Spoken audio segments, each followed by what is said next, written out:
Welcome, ladies and gentlemen, to 2022. This is a brand new year, brand new season. This is season 2, episode 1 of Rescue Owners Live. My name is Kirk Mote. If this is your first time joining us tonight, welcome.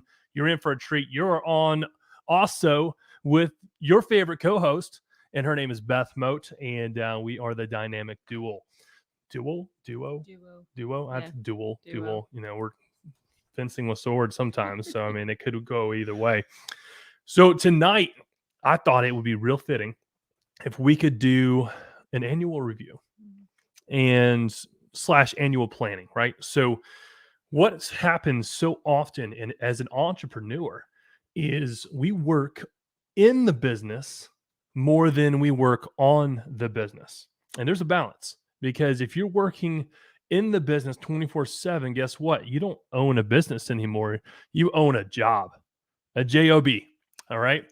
So if you are finding yourself constantly working in the business on that hamster wheel of death, right? Then you need to take a moment and take a step back and maybe even have an aerial view, a 50,000 foot view of your business. Who are we? What do we do? Why do we do it? The number one problem with business is obscurity. People don't know who you are, what you do, why you do it, and you got to tell them. How do you tell them? Well, you got cold calls, you have marketing, you have social media, you have so many options, but you got to tell your story. And if you don't know how to tell your story, then people are going to get confused, and people don't buy when they're confused. And so it's so vitally important that we have nailed down our vision, our mission, and our core values. If you don't know those three off the top of your head, you can't just whip those out. I had a conversation earlier today with someone. I was like, "Hey, what's your number one priority?" He's like, "Man, I want to build a sales team." I was like, "That's awesome. Sell me on working for you." And then come to find out, he couldn't. And it's fine, because here's what happened. He recognized that, hey, I don't have my vision, my mission, my core values nailed down such that I can attract other people. Oh, by the way, I didn't perform well enough this past year to have a blueprint for what needs to be done. And hey, I want you to see my success and the success that I've had. Would you like me to show you how to replicate what I did if you come and work for me? That is a powerful statement. Like when we sell, we don't sell by pitching people, right? We sell by asking questions. Yeah. The quality of your questions determine the quality of your results. And if you don't ask good questions, you're not going to get good results. Well, and some people sell by pitching. You're right. Some people do sell by pitching. Doesn't necessarily mean should. So when you sell by asking questions, you're involving your audience, you're involving your prospect. And when you involve them, they're now invested in the outcome of this conversation. Well, and also it allows you as the salesperson to not just be selling them whatever you think is the best item for them. You truly will be able to know that it is the best item for them versus just, oh, well, it sounds like this would be a good fit. You're actually getting the questions that you need to answer exactly what the thing is that they need to be able to move their business forward, or what their pain point is, or maybe what you're trying to sell them would be a great item, but that's not their top priority. So it's super important to be asking those questions, because it allows you and the customer to have a better experience throughout the sales process. And if you don't have a sales process, which the majority of people on this call, I would beg to say, might not have a sales process. How many have actually jumped on a phone call and it was a different conversation every single time? Now, granted, there's going to be variances, right? Yes. But as far as the structure, and that's what I'm talking about. Right, the framework, the structure of that conversation, that is a sales process. Well, and that's a lot of times why people hate sales so much, because every new call brings new surprises, and they have no idea where they're going with their next question until they get some sort of an answer, versus saying, okay, this is the general framework. If they say this, I'll go here. If they say this, I'll go here. And yes, of course, there might be someone who throws you a curveball that you've never heard before. But on the whole, you should have a general idea where you're headed and where your next question should lead. Because who's controlling the call here? Is it the prospect, or is it you as a salesperson? because whoever is getting the questions answered, that's the person who's controlling the conversation. Yeah, So important. so back to my conversation with one of my clients earlier today. It was, hey, sell me on working for you. And I was like, okay, try this. Right. I mean, well, first of all, I was like, hey, we got to get your revenue to a point where we can say, hey, look, I'm at $250,000 per person and I know how to do that. Would you like me to show you how to do that? So then now the conversation is, hey, what's the most amount of money you've ever made in a year? I made $60,000. Pull a number out of the hat. That's awesome. Congratulations on making $60,000. Would you like to double that? Most people are going to say yes. Who's going to say no to that? I mean, I know people are happy where they are, so I'm not Some going to say people might. everyone. I don't know. But most people, if you offer them more money, are not going to turn you down. If you're looking to grow your sales team, you're talking to a go-getter. All right. So you're talking to somebody who is going to be in sales and who does want to produce. And so the answer is most likely 100% of the time going to be absolutely, where do I sign? But then you ask the question, has anyone ever showed you how? And now you start to see their wheels churning a little bit. They're like, you know what? Come to think about it, no one has shown me how to double what I've already made at $60,000. Hey, if I can show you how to double your 60,000 to 120 in a 12-month period of time, would you give me 5 minutes to show you how? Yeah, absolutely. I'll give you 5 minutes to show me how. In fact, could you do it right now? Absolutely. And then now you get to go into some qualifying questions, right? So those were the fact-finding questions just to see, hey, are they even interested in what I'm going to sell them? And now we get to dive a little bit deeper with some more probing questions. Hey, what's the biggest thing you've ever built? Okay. And then like those types of questions, and then like you get to quantify those as well, right? So when I say the biggest thing you ever built, yeah, I want to know revenue. I want to know people. I want to know impact. I want to know what was different about the organization because you did XYZ. Those are the types of, the biggest thing you ever built. Those are the types of things that we're asking questions about is, hey, when we do interviews, what's the biggest thing you ever built? And I don't just mean revenue. I also mean people. How many people were on your team? What kind of impact did you have on each of their lives? Because one thing that we talk about is the PPFs. Mm-hmm. And this isn't something I created, but personal, professional, financial goals. Do you know the personal, professional, financial goals of every one of your employees? And that would be you too. That would be you too. Absolutely. Because a lot of times people don't, they're like, I want to earn more money or I want to earn a lot of money, but they haven't quantified that or maybe even haven't quantified, personal goals. So it's super important to nail those down, even if you're the only person in your business, because if you don't do that for you, chances are you're probably not going to do it for your employees when they come down the road. Yeah, you're exactly right. You might not get to that point if you don't. And when you know what that number is for you, so let's say your personal, professional, financial goals. So your financial goal, let's start with that. All right. So hey, I personally want to make $120,000 before taxes. Well, let's keep it simple. So that is what's coming in as income to me, $120,000. Okay. So $120,000, I know as the business owner, that is profit. Okay. That's after all expenses that I can pay myself. Okay. So how now you got to figure out, okay, let's just use the example of a CPR instructor. Okay. Mm-hmm. As a CPR instructor, you are probably, we just did part one of an annual review earlier today with a guy that we're working with as a CPR instructor, and his average sell was $600. All right, his average sale, average deal that he made was $600. So what we were able to do is say, okay, his close rate was X, his proposal sent to contacts ratio was Y, and guess what? Now we're able to reverse engineer exactly what he did this past year and say, okay, if you want to hit to $120,000, this is how many proposals you have to send. This is how many contacts you have to make. And oh, by the way, this is how many follow-ups you have to make. All right. Because 2% of the time, you're only going to get a one call close 2% of the time. So you make 100 calls in a day, you're going to get 2 people. on average. So when I say on average, that means you might do this for a full week and get, that's 5 days, 500 contacts, and it might be the last day that you get inundated with, all, what is that? All 10 for 2%. Yeah. All 10.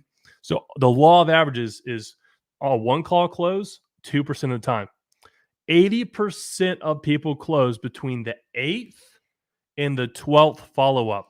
Did you hear me? Like, I hope you're taking notes tonight, because the 8th follow-up, 1, 2, 3, 4, 5, 6, 7, 8 times, you're going to have to call, text, visit, personally show up before 80% of the time someone's going to close with you. I mean, that's a lot of follow-ups. And if you don't know your numbers, then you're wondering why people aren't calling you back. By the way, it's not their job to call you back. It's your job to call them. Yeah. Okay. This is a commitment issue. You're having to recalibrate your thinking here a little bit to make sure that you are doing the right thing for your business. Because if you're committed, and this goes back to your vision, mission, and core values. Hey, my vision is to create a world where no one dies from sudden cardiac arrest. If your vision is big enough, then you're okay with calling someone 8, 12 plus times to get an 80% close rate. Okay. Well, and especially I had to say this is probably true in all industries, but with our experience being in this industry, it's very common to call someone, follow up a couple weeks later, and then say, "Oh, I already bought from someone else." Yep. So super important, regardless of what they're saying about how soon they're going to do it. Keep following up and do it fairly consistently and as quickly as possible, actually. Yeah. Because you could spread, and I'll give you a great example. I personally reached out to a company whose software I wanted to use. Okay. And I was like, Beth, this is going to be an experiment. I want to see how long it takes for them to follow up with me 3 times. That's it. And it has been 8 months. They've followed up with me twice. 8 months. I'm already on to another software. You see what I'm saying?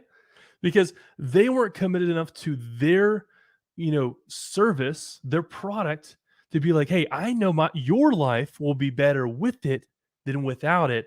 And you need to be on it today more than 8 months down the road. Well, and you may be the catalyst that's sort of been on their back burner. Say we're talking about 80s or CPR training. It's been on their back burner and they're like, yeah, we should do that, but they haven't actually taken action. You call, you get them thinking, you get them ready to go. You don't call back again. They may reach out to someone else and someone go, oh, my brother does that. We should just use him. Whereas if you would have called back a second time, they've been like, yeah, you know what? We decided we're going to do it. We'll go with you. You were the one to reach out to us.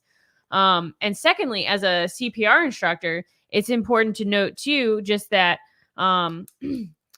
you are going to do a lot of front work on that first year or two, but at a certain point, you're going to have a lot of those leads come circling back in. And if you take the time to do follow-up, you can have leads that 2 years down the road, once they've done CPR training with you and they're ready to do it again, boom, you have an instant contact because they've already done business with you. Huge. So as a CPR instructor, you're really set that if you do a lot of work on that front end, you can easily, if you work really hard for a year or two, get enough people under you that you can bring another person onto your team because you're bringing in enough for yourself already. You can bring someone else to start making all those calls and working down the ground as well. That's awesome. I love it because you have to be consistent. And so Audrey, hey, thank you so much for typing that in the chat there. We're looking forward to talking with you tomorrow. And for those of you who don't know what she's talking about, we have a management arm of Rescue Site. And what that looks like is we manage the 4 corners of your business. So sales, operations, marketing, and administration. You can do it a la carte. So, hey, I really just need focus for you to help me out with my administration side of things, or I just need your help with the sales side of things because I got the other things going, or you can add them all together and we can help, 10x your business. I'm wearing the hat tonight. 10x your business 10 times faster. Do you think, and I'm just curious, for those of you in the chat listening right now, do you think that you can grow your business faster with a blueprint or faster by yourself? And the answer is obviously going to be faster with the blueprint, right? Because, even I truly believe, Audrey, you can figure this out yourself 100%. It might take you, 5+ years, but you can figure it out and you can get it dialed in. But would you like to have that all 5, 10 plus years worth of work done and condensed on the front end? So year one, you are operating as if you're in year 10. That's what we do. So where were we on content? I mean, my goodness. We started in with personal, professional, financial goals. Okay. So going from there. Right. Okay. So we had the $120,000. Yeah. That is what we want to make. So now we know. Let's just do the. I'm going to do some quick calculations with my phone here. So let's say let's just say it is a 2% close rate. Let's say you don't follow up one single time. Okay. So at 100, so at $600 per deal, I mean, he's operating at roughly, I want to say 30%. And that's because he has a lot of other stuff going. So let's say it is, in fact, 50%. Okay. Profit margins. Because usually service businesses like CPR training companies, unless you're pumping a lot into marketing and other type of things, you have high profit margins. So I'm just going to say 50% for easy numbers. So $600 per deal. 50% of that's $300. So now we got to say that $120,000 is what you want. We'll have to come out of that $300 per sell. Okay, so we take the $120,000, divide that by 300. That is 400 deals at $600 on average. 400 deals. Okay, now what do I have to do in order to get 400 deals? If I'm closing at a 2% rate, let's divide that by 0.02. That means I have to contact 20,000 businesses. 2% close rate is really low. 2% close rate is really low. And you're like, 20,000? Like, that's a lot, right? Okay, let's just break that down, first of all. So there's 52 weeks in a year. Let's say you take 2 off to, do Christmas and Thanksgiving. So let's divide that for easy numbers by 50 weeks. That means that every week, did I do that right? Yeah, every week you have to contact 400 people. Sounds a little more reasonable, especially divide that by 5. Okay, so divide that by 5. That means your daily call rate, you only have to contact 80 people a day. Like 20,000 sounds pretty daunting, right? Until you start dividing it out and realize, oh my gosh, I only have to call 80 people a day and I have $120,000 of profit in my account. And by the way, that's a $250,000 business because that's 50% of what I'm actually revenue wise. But as we all know, revenue is vanity and profit is sanity. Like, you can write that down. That's not mine. I took that from someone else. But revenue is vanity. Everyone loves to talk about the top line, right? Oh, I made $250,000. That's awesome. But how much did you actually make? How much did you actually take home? 120,000. Okay, now we're talking. That is sanity. That's the number that we want to talk about. And that's the number we want to increase. By the way, hey, if you're getting something out of tonight, let me know in the chat. If you got a question, a specific question that you like answered live, that's what we're here for. We want to know our audience is getting taken care of. So feel free to put in the chat your questions.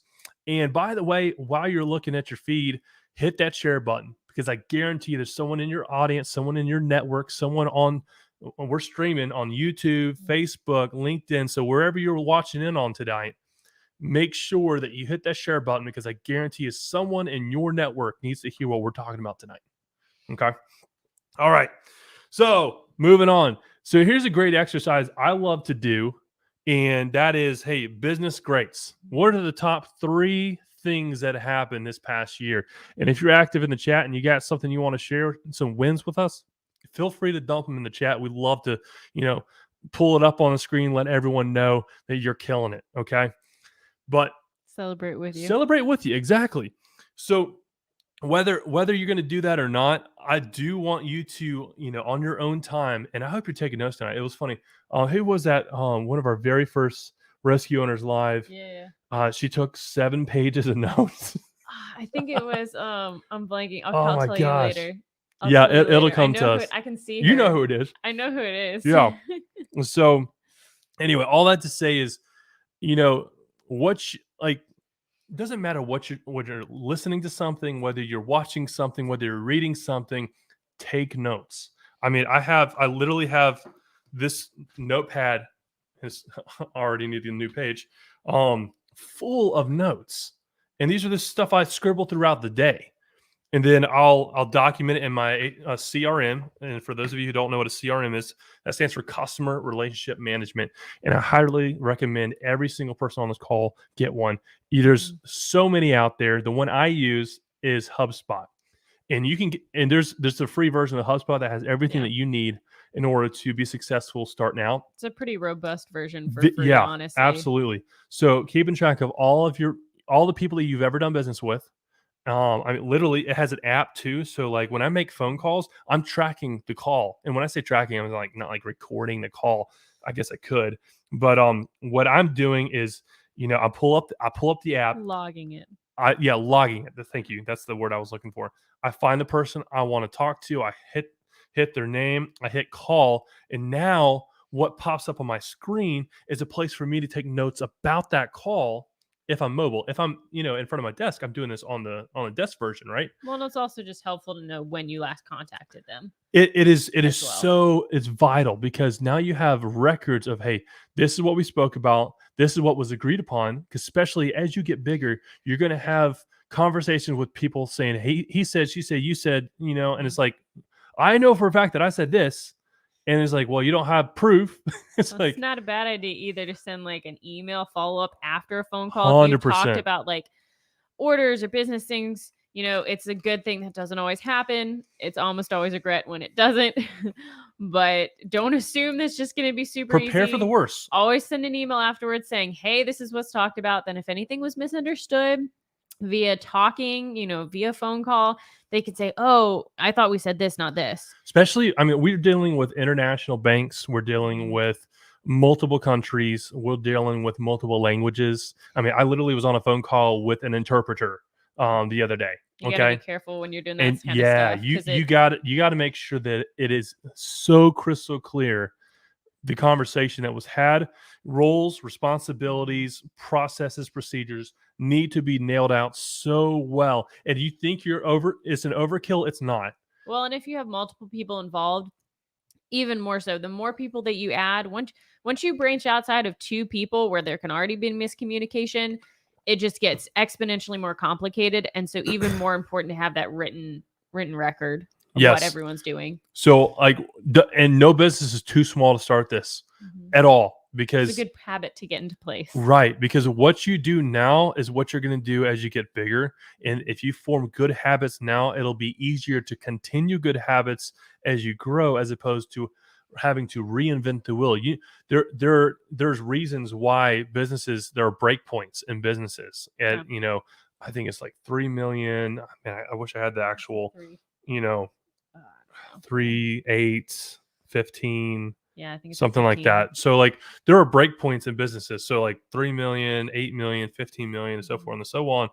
And the reason why there's break points, it's like, break point 1 is like, what you're doing, how you're doing it. Next one is how you're doing. Next one is who you're doing it with. Next one is why you're doing it with. Sort of cycles back. And it cycles right back. And it's so what happens with those break points is you are like, you got to make sure that you know what you're doing. Okay. And if you don't know what you're doing, then you're not going to make it to breakpoint number 1, like what you're doing. Okay. And everyone's goal, by the way, should be to hit $250,000 per person. So, that should be goal number 1, minimum. All right. If you're hitting $100,000 per person, it's a failing business. You are not making any profit. You have a job. And even then, all that money that you're having to, all the expenses are having to come out of that $100,000. So you're probably losing money.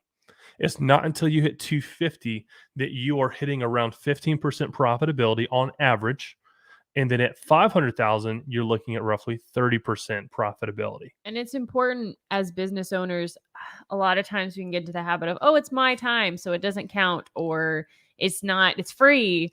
And if you truly want to grow, it's important to change that mindset to where you start looking at, okay, how much am I paying myself for my time?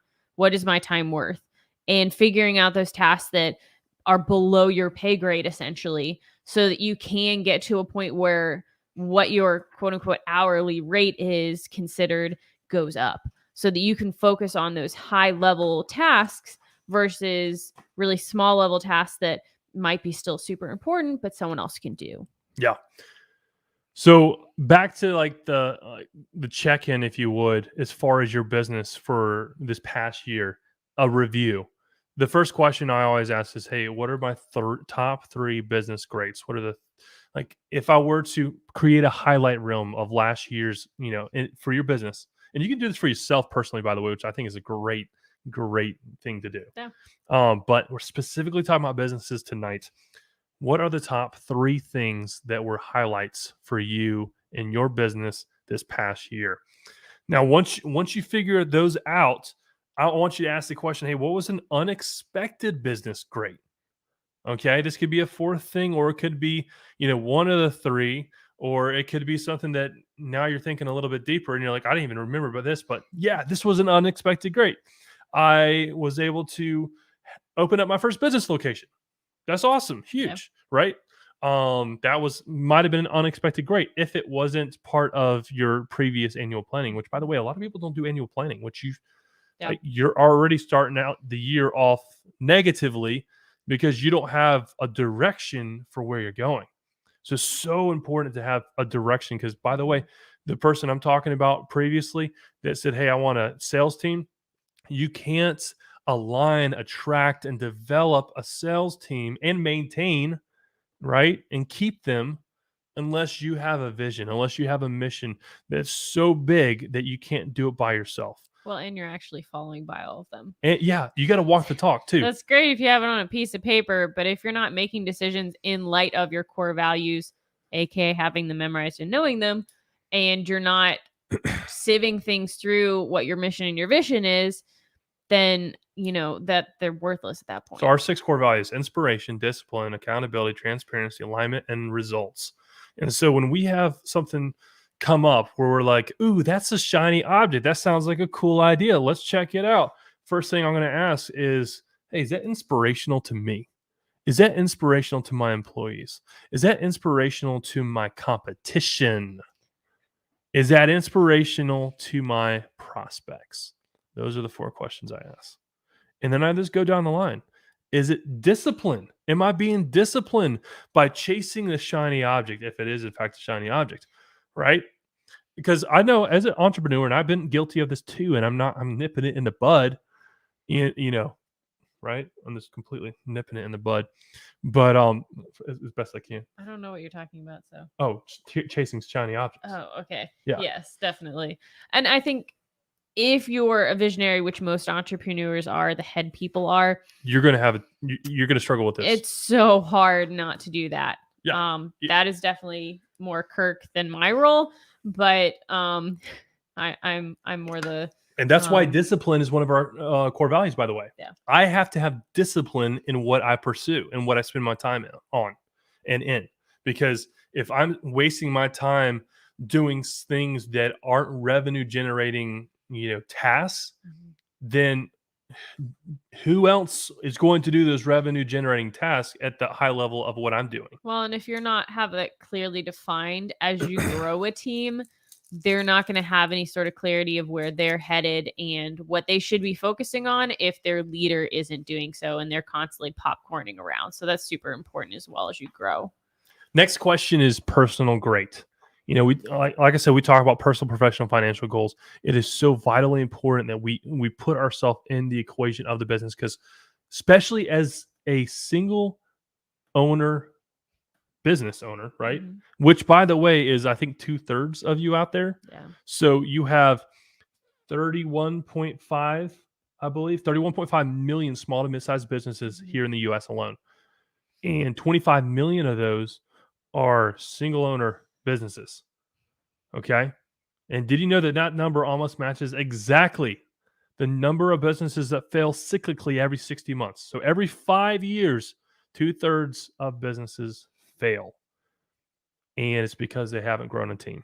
It's because they haven't created a vision, a mission, and core values that is so big that it needs a village to actually create and fulfill that vision.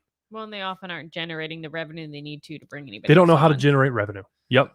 So if you So if you're hitting $100,000, you're like, man, you know, first of all, congratulations for hitting triple Yeah. digits. That's awesome. It really is. And you should, you know, that's something that should be celebrated. Of course. And that's important to celebrate things. We were actually just talking about that earlier today, where we're like, okay, we've had, 5-figure, 4-figure days so far. And we're like, yay, that's great. Like a short moment of, oh, awesome, great job.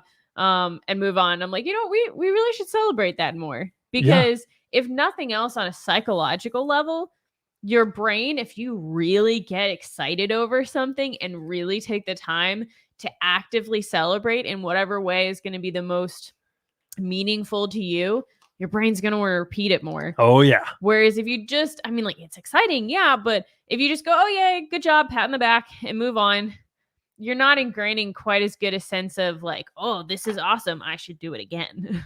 Yeah. So make sure that you celebrate your wins, but you can't just stop Right. there. Right. You got to have a big vision, because if your first and foremost priority is to hit $250,000 per head, like you got to now reverse engineer exactly what it takes for you to hit that. So with the example of wanting $120,000, okay, actually I think that was almost exactly the exact amount of money needed. So at 200, let's just do the numbers. All right. So 250, if you want to do the calculation with me, $250,000. The average sell that we're using is going to be $600 for a CPR training class. So that is 416 classes that need to be done in a 12-month period. Let's say we do it in 50 weeks. All right. So divide that by 50. That means you're going to have to do 8 classes roughly and some change, 8.3 classes per week. All right. That is going to be your goal. All right. You're like, oh my gosh, there's no way. That's more than one a day. First of all, you can do more than one a day, one in the morning, one in the evening. But then now you're starting to think, okay, what if I, sub it out to have someone else teach a class on my behalf in another, city or another state or another, like now you're starting to think a little bit bigger, right? Well, and $600 might be a half a class, like for how many you could actually teach. Well, I mean, a lot of people do like onesie twosies. So Yeah, like that's true. 600 is probably right about right.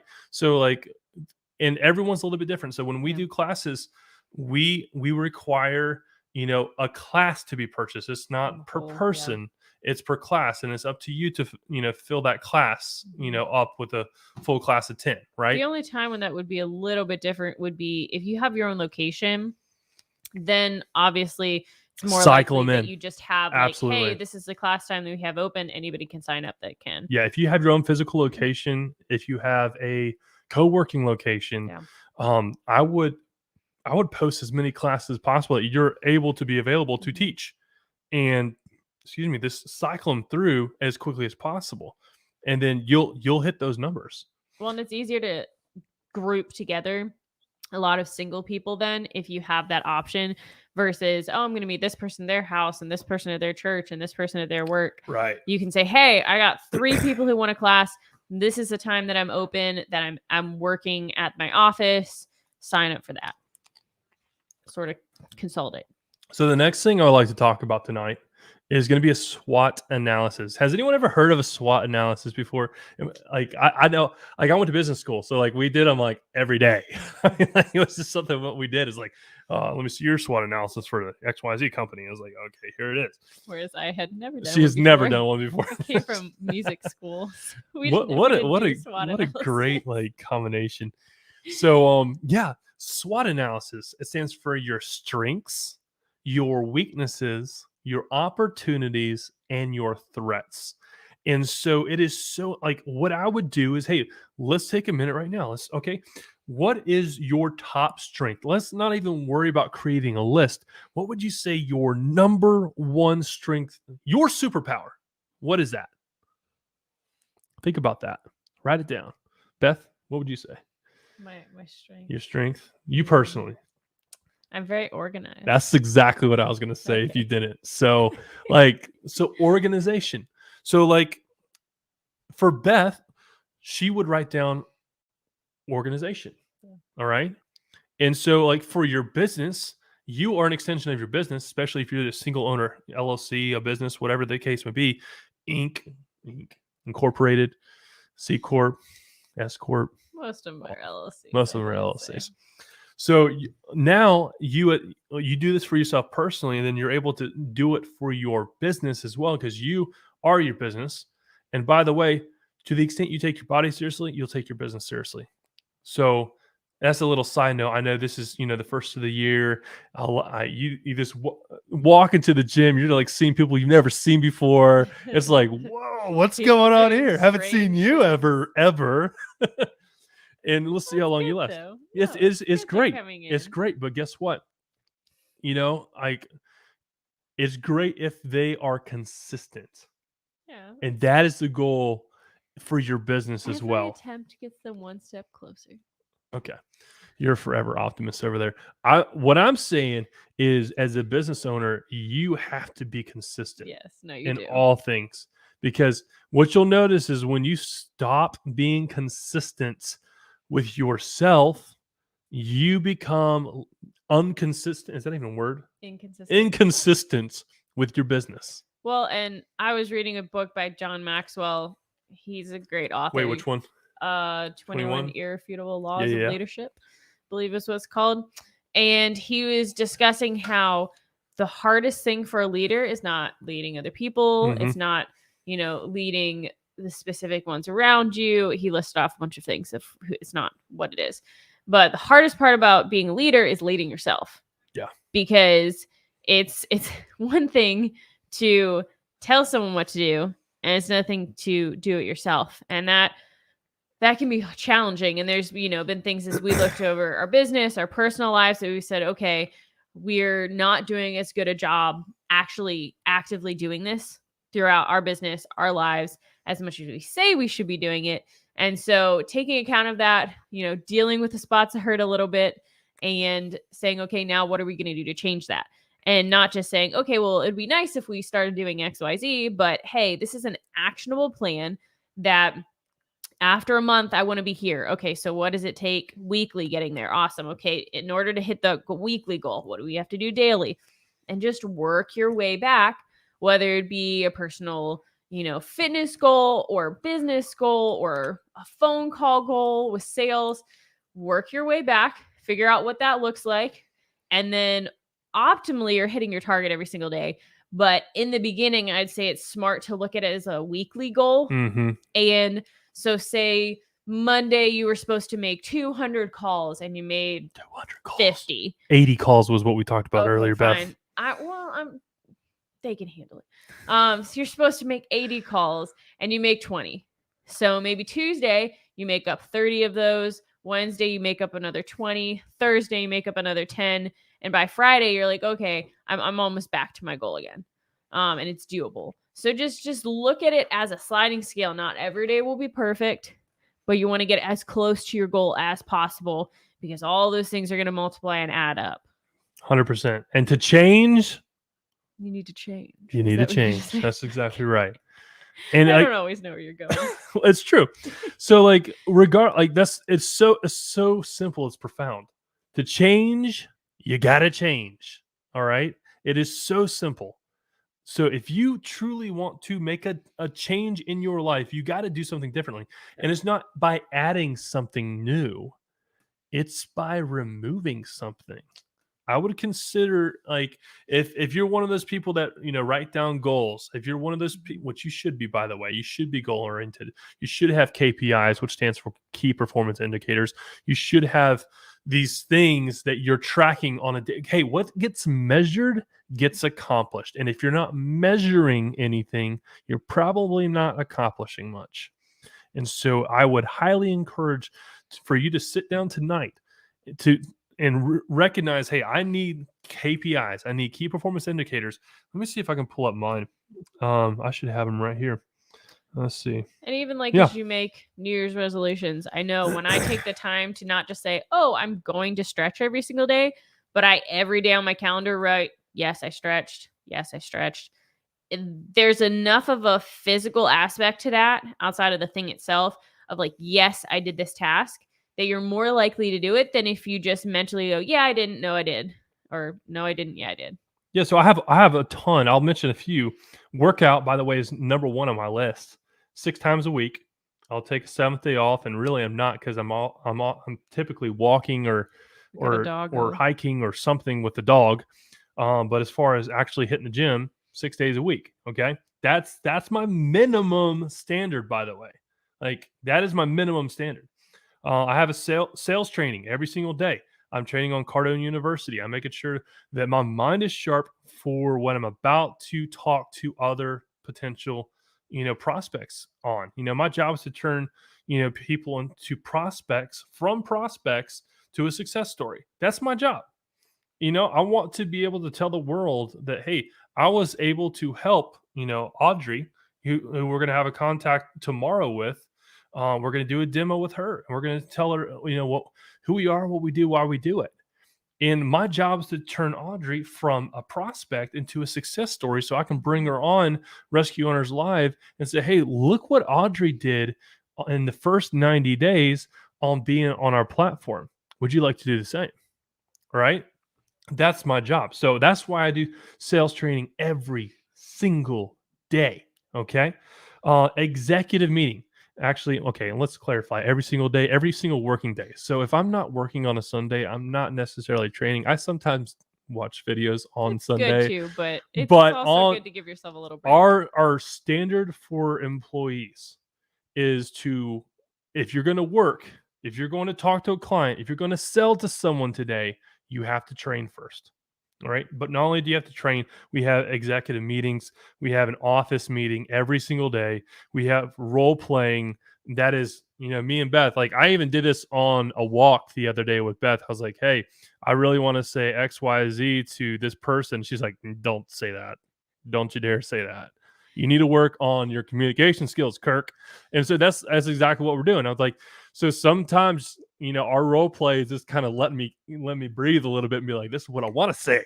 All right. Or even just having someone else to say, okay, this is what I'm dealing with a Cons- client. I Yep. need to make a call. Does this sound good?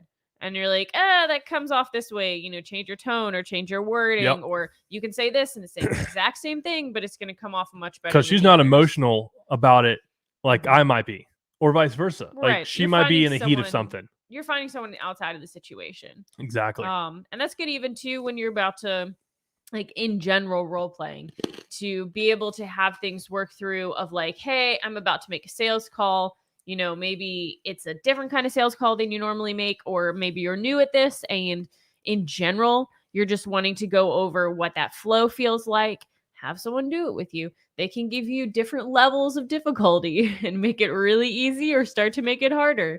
Yep. And it's going to make it to where it's just like when you were in school, you were in high school, and you either had to recite a speech, or you were in a play, or you had to give a presentation.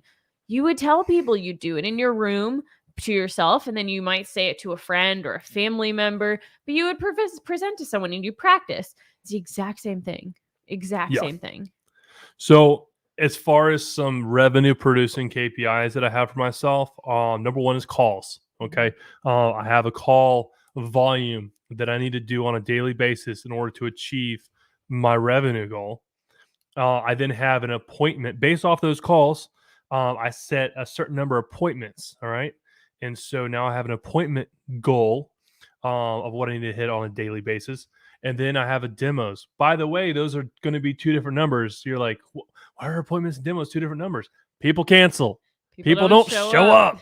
All right. Like if you have 100% show up rate, like what are you doing? Tell us. like, oh my gosh, like good for you. That's awesome. No 'Cause one people has forget. 100%. You can send them text messages. Things you can happen. create Cars break down. calendar reminders. Family happens, Yeah. I mean, life happens. So like you're not going to have 100%. So that's why we track both of those individually. So we have calls, which leads to appointments, which leads to a demo, which leads to a dealio. I like that. So yeah, and then obviously like closing those deals. Proposals too, or is that separate? No, I don't like. Okay. Everyone's getting a proposal. Okay. Like everyone gets a proposal. Like if you want to increase, like if you're taking notes tonight, if you want to increase your revenue, and let's see, I want to say, let's get a multiple here. if you want to increase your revenue by at least doubling it, like I would say 4 times, but let's say I'm half wrong and let's double it. All you got to do is send a proposal to every single person that you're talking to. And watch what will happen. People cannot transact with you unless you tell them how to transact with you. Mm-hmm. And if you're not even telling them, hey, all you got to do is sign, and then it's going to automatically hit you up with an invoice, and then you pay the thing. Like, I mean, it's like that's where automation comes in, which is great, by the way. Like, you got to have your processes, systems, and procedures and automations lined up for this to actually work accurately. But all that to say is, and by the way, part of our admin, the fourth, piece to the pie, if you would, of our management. So if we manage your administration for you, we're the third party billing on your behalf. So we set you up with a proposal that's customizable for you, for your clients. You send it in, and we're automatically collecting the it's all that we just said, the automation that we just talked about. It's taken care of for you. Yeah, so it's not okay, well, I've signed the contract, now send Yeah. the money's something separate and then something happens in between. It's all in one. So They often pay and sign and it's done. people are securing dates before payment. And guess Yeah. what happens? You get to the date. Oh my gosh, no one decided to show up. Can we cancel? I know you're here and you've already set up. Well, or people cancel after you've done it. They're like, just kidding, you know what? I don't feel like paying now. You always want to get collect- payment yeah. up front, and you also want to get payment before you hold a calendar date. And that we always make that very clear to our clients. Hey, until we get that these are the dates you would like, until we receive payment, these dates are not held. And the way that we cordially say that is, hey, we are currently available on this date. As soon as the invoice is completed, I don't say, hey, pay me my money.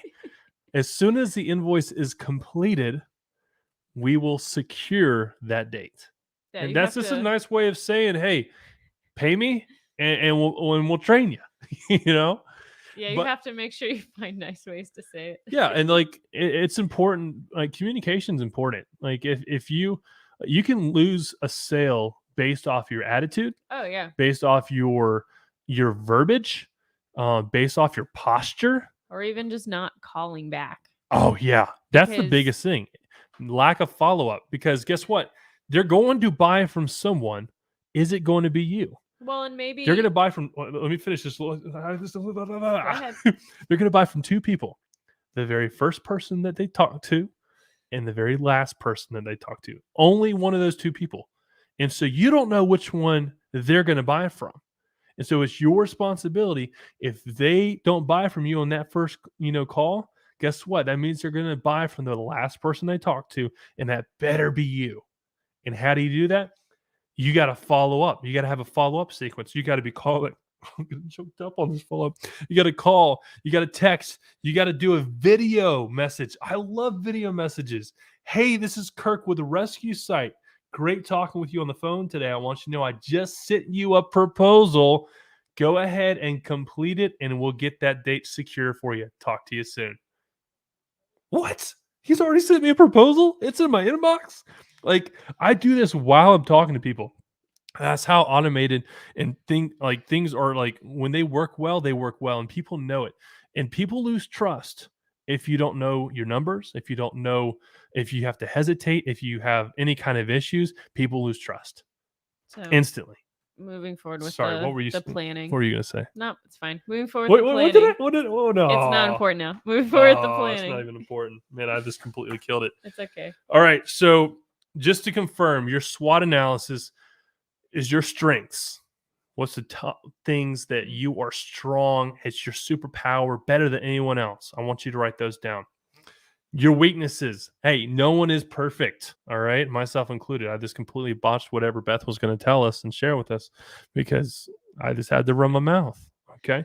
So weaknesses. Like, you need to know what your weaknesses are personally, as well as what your weaknesses are in the business. Your weakness in the business might be, hey, I don't have a sales process.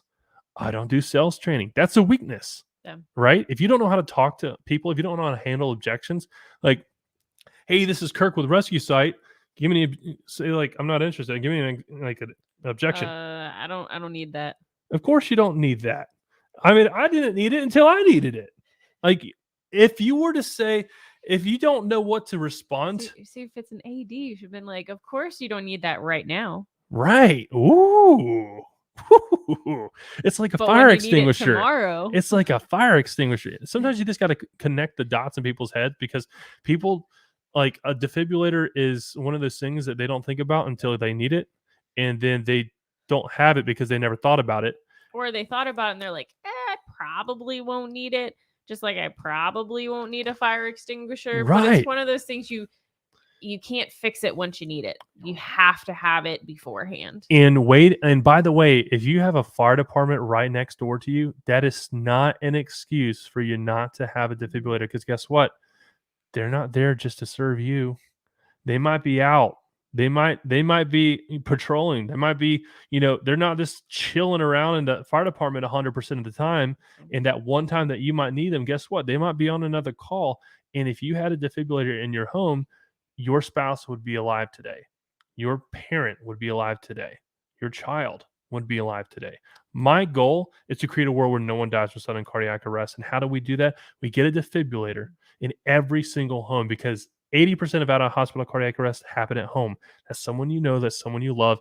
And if you are willing to spend thousands of dollars on this thing, and thousands of dollars, I don't have my iWatch on, but like if you had an iWatch on, you know what I'm talking about. And the Macs and the iPads and all the things, right? But you're not willing to spend $1,300 on a life-saving defibrillator that will keep you, your spouse, your parent, your child, your loved one, your best friend alive. I mean, that's some soul-searching questions that you're going to have to ask yourself. So that is my vision, creating a world where no one dies from sudden cardiac arrest. And guess what? I can't do that without you guys on this call here tonight. I can't do that without Beth. I can't do that without a team of affiliates. Like we have hundreds of affiliates across the country all selling defibrillators on our Rescue Site affiliate program. By the way, if you don't know what those are, you need to check it out. Go to rescuesiteservices.com, rescuesiteservices.com, rescuesiteservices.com. In the top right-hand corner, you can click the tab that says store. That'll redirect you to our Rescue Site affiliate store. There's another button in the top right-hand corner that says become a Rescue Site affiliate. You can actually, for free, have a customizable website with all these FDA-approved defibrillators on the market, with all your instructor equipment like Preston mannequins and all of your AHA curriculum. All the things are going to be right here on your store that you can sell to your end user or you can buy for yourself and get a commission off. Like we created that for CPR instructors just like you so that you don't have to be grinding, teaching 400 plus classes a year all by yourself. Imagine only having to do 200 and selling, an AED every time. Wow. Just want to pull you back just slightly. Am I getting a little rambunctious? SWAT. We're getting close to the end of the hour. Finish the SWAT. SWAT. All right. So we got the strengths, we got the weaknesses, now opportunities. It is so vitally important for you to recognize where the opportunities lie. Is that like I had a someone asked me earlier today, they're like, man, like how do you get your leads? Like you can pay for leads, but don't do that. Guess what you can do for free? Google. Literally, churches near me, gyms near me, police stations, municipalities near me, daycares near me. That is 4 industries right there that I just gave you. And if you put that in, you're going to get thousands. And there's tons of other places you can and look guess up what? to. Guess what? All you got to do now is what I would do personally is I would pick one of those industries and say, okay, I'm going to absolutely hammer every gym in my near proximity. Guess what? They are inundated with people right now. They have so many people in their gyms right now because it's the first of the year. They are wanting more opportunities for them to stay. So here's what you do. You say, hey, my name is Kirk with Rescue Site. You can use that if you want. I don't care. I don't know what your actual business name is. But hey, this is Kirk with Rescue Site, and we specialize in teaching CPR training. What I would like to do is offer a free CPR training course for your members. Could we set that up for next Saturday? Absolutely. That sounds amazing. Because what does that do? Now you get to co-brand. You create a Facebook event, you tag that particular gym in there and yourself, and now you're co-branding with like Facebook marketing and sharing and inviting all your friends, and now they're inviting all their members. And guess what? You show up, and now you have, let's say, 10, 20 people show up, and you teach the classes if they're going to be certified. And what I always like to do is say, hey, look, I'm going to teach the class as if I'm going to certify you today. Unfortunately, as much as I would love to give you a certification for free, they are 50, 80, $100, whatever your price point is, right? But I want you to know that my biggest motivator is that you know how to properly respond to a sudden cardiac arrest in your home. And now they're hooked. And then you just lay out the red carpet. And then at the end, it's like, hey, can I get you? Who here wants to go ahead and get that certification? Because I want to make sure I can service everyone properly. And then, by the way, you don't let them into your class without collecting first name, last name, email, and phone number. Collect information because nothing's free. And what you now get is a list of people to call once you're done saying, hey, thank you so much for taking my free CPR class. I know you have a job. Could I do the same for your company? Or just even follow up and say, hey, do they need CPR training, and try to sell them a class? Yeah. Like, I mean, like every single person there has a job. Every single person that has a neighborhood pool, probably. Like, imagine us doing that for a neighborhood pool. And real quick, if you're making all these calls throughout the week, a good thing too is if you're still focusing on places in your local area, to say, hey, making all these calls, get some sort of like connection there where they know your name, they've heard of you before, they've heard your company name. And then maybe Fridays or Saturdays, even if you want to do it on an off day where you're not working, Monday through Friday, visit some of those places and actually show up in person and say, hey, I gave you a call earlier this week. We talked about XYZ. I would love to know what the next steps would be toward teaching a CPR class for you, selling you an AD. And actually get some FaceTime with them. That might not equal an immediate sale, but that'll definitely set you way above all the people who just sent them emails or just made calls. So, like, one thing again, this came up in the conversation earlier today with one of our annual reviews, and it was, hey, the more you pay attention. All right. So that goes for your clients too. All right. But for you specifically, because guess what? Your clients are going to buy from you how you buy when you're the buyer. Okay. So, like, how you make decisions and process purchasing decisions personally, those are going to be the type of people that you attract. And so the objections that you're going to be hearing, hey, I'm not interested. Oh, that's too much money. Oh, whatever that might be. Guess what? You're probably saying those exact same things whenever you're hit with an opportunity or a purchase or a buy. Okay. So I want you to start keeping track. I would even keep a notepad next to you. And whenever you make a call, whenever you do an actual demo or an in-person conversation with somebody, keep track of what those objections are. Because I guarantee you, those are some things that you're struggling with personally, especially if you don't know how to answer them. Because if they say, hey, I'm not interested, and you're like, oh, sorry to bother you, have a great day. Or, of course, you're not interested. You don't have enough information to be interested. Let me ask you, when's the last time you had CPR training? And now you're in communication, because that initial response of not interested, that wasn't an objection. That was a complaint. Yeah. You got to treat them like complaints. And when you treat them like complaints and move on to your first fact-finding question, now you're in communication with this person. And now you can better service them as soon as you convert them from a prospect to a customer. Real quick, you want to touch on T, just so we've said it? Threats. T stands for threats. Every single business has a threat, whether it's a legislation that's coming down the pipeline, whether that's a competitor. And honestly, the way I look at competitors, I bring them into the fold. Like, I want them to be part of my team. So you can look at competitors however you want to, but in a sense, yes, if there's a CPR instructor right next door to you, yeah, that would be a threat to you. But are they really? Because are they making 80 calls a day? Well, Are you they can, like following up? Are they going door to door? Are they offering free classes? Probably not. And that's where you can, you know, well, break all out of threats are obscurity. things to be looked at, but like COVID could have been seen as a Oh threat yeah, 100%. because it That took literally out, shut down all in-person classes. and shipping is a nightmare right now, by the way. Yeah. Like, I mean, it's affecting, I couldn't even get seated at my favorite breakfast restaurant. I had a client meeting, and I walk up, and they're like, "Sorry, sir, we can't seat you. We don't have the staff." I was like, "I can seat myself. I can serve myself. Just get me a booth." We ended up going somewhere else. But like, it's affecting, COVID is a threat. It is affecting every single industry, positive or negatively. It is affecting every industry.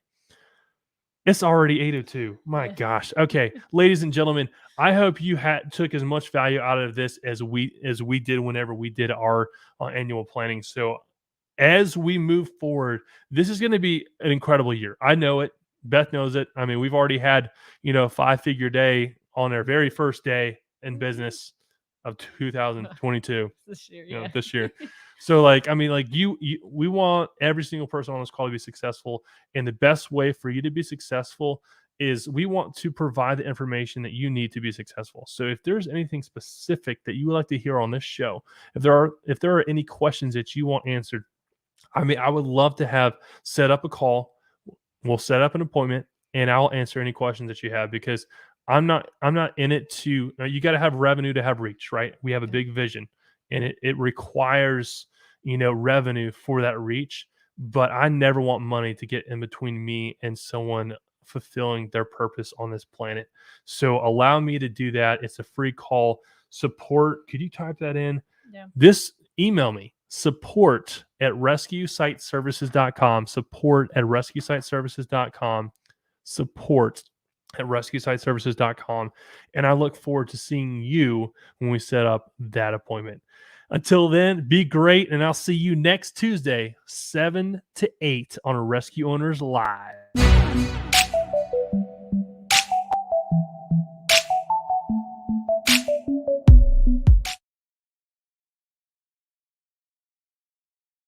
As a CPR instructor, you probably get asked how and where to buy equipment like defibrillators and first aid kits. Up to now, you've probably either shrugged off the question or told them to Google it. Don't miss opportunities like that. Instead, be the one to not only provide the knowledge of how to save a life, but also the resources to be ready to rescue. It's time to become a Rescue Site affiliate, and it's incredibly easy to do. Introducing the Rescue Site Affiliate Program, the only customizable platform with every FDA-approved defibrillator on the market, first aid equipment, and so much more. Now with the Rescue Site Affiliate Program, you can recommend products and earn commissions without having to purchase, warehouse, or ship products. When you become a Rescue Site affiliate today, you are automatically approved and will receive a customizable link to your store with your name on it. You earn commissions from all qualifying purchases through the traffic you drive to your new store. Whether you're just getting started as a CPR instructor, whether you have a team of instructors, or whether you're a training center with thousands of instructors across the country, this program is for you. Stop shrugging and start providing both the knowledge and the resources to save more lives. Become a Rescue Site affiliate today.